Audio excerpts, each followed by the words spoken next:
Hey, it's your guy Tyrrell back with the interviews. Spain, Spain, Spain, Spain, Spain. They have a date with Russia. They should cruise by them with ease, but Spain's road to the round of 16 hasn't been as straightforward as many expect. Do you expect them to get by Russia? Will it be easy? And what changes do they have to make to get themselves in a position to win the World Cup? Don't worry, here at the interviews, we've got you covered. So on this edition of the interviews, we're going to break down 3 main talking points that will help Spain beat Russia.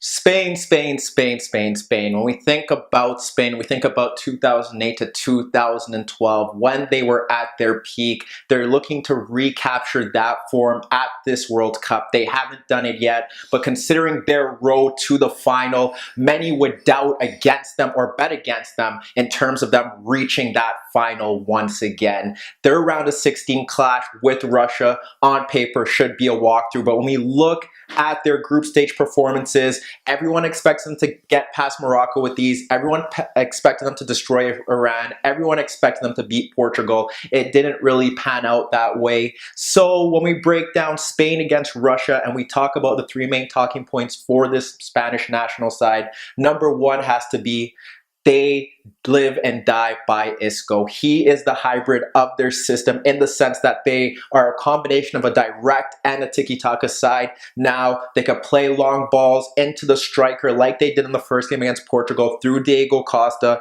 That's a way they could get goals. Or they could retain possession like we've seen them do in the past and break you down methodically. We've seen Isco play a key role in what Spain has done throughout this tournament, drifting from left to right, finding the ball in pockets of spaces, playing those final balls in those tight spaces behind the defense. We look at the game against Iran where he changed it by drifting out wide on the left and dribbling past opponents, creating overloads, which is 2v1s or 3v2s with Jordi Alba and Iniesta. And then we look to the game against Morocco where he helped score the equalizer with this great combination play with Iniesta. Isco has been one of, if not the best player at the World Cup thus far, and if Spain are going to go all the way, they need him to maintain this form, which leads us to number 2. We know Diego Costa is going to start up front given his goal-scoring tally at this tournament, but what about the midfield? They've relied on the tried and tested, the Busquets, the David Silvas, the Iniestas with Isco, but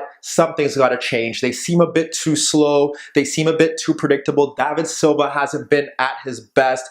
Iniesta has been good in spurts, and they haven't found a partner for Busquets who cannot cover that much ground on his own, just a bit too immobile. You look at the Spanish side that did win the World Cup, he had Xavi Alonso beside him. They haven't really found the replacement there. Who could slot in there? We saw Thiago play there in the final game against Morocco. They had trouble against counterattacks against Iran, against Portugal. Thiago didn't do a bad job, as many Spanish journalists may suggest. He did play great quality passes going forward. He did retain possession. There was a nice base there, but even if they don't turn to Thiago, who it would be a bit harsh to drop him after that performance because the goals weren't down to him not covering space in that midfield. They can turn to Koke again. They can turn to Saul. They have options in midfield, but it needs a bit of reinvention, a bit of dynamism. They tried Lucas Vazquez. That didn't work out. Perhaps Marco Asensio can step up, replace David Silva,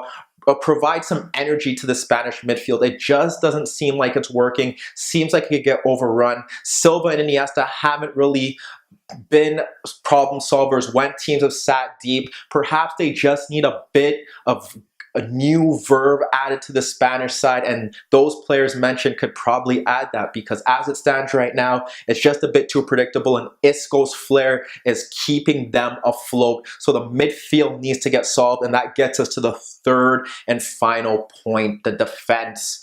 We know Carvajal just came back. Jordi Alba has been pretty decent, but we have to look to the 3 players that hold this team together in terms of defensive solidity. PK, Sergio Ramos, David De Gea. They cannot have any more David De Gea howlers.